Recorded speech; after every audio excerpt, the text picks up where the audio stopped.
ये सब पूरा मेरा बगीचा है। ये देख रहे हैं जितना है सब। अगली साल अब इतना आम हुआ था, 3 लाख का खाली आम निकाले थे हम। थोड़ा आम का पेड़ थोड़ा अगले साल थोड़ा कमज़ोर हो गया था, आम ज़्यादा नहीं आया था, लेकिन इधर से इधर पूरा आम ही था।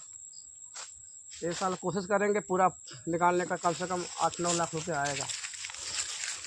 ठीक है, ये सब दोनों हेल्पर हैं हमारे, काम करने वाले। नमस्कार साहब। ये दोनों हैं, हम दोनों को बहुत खुश रखते हैं। इसका तनख्वाह 25,000 है, इसका 35,000 है। ये सीनियर है, ये वाला आ रहा सुपरवाइजर है। ये वाला ये हमारा सुपरवाइजर है। ठीक है, अगला ब्लॉग बनाएंगे next day. Thank you so much.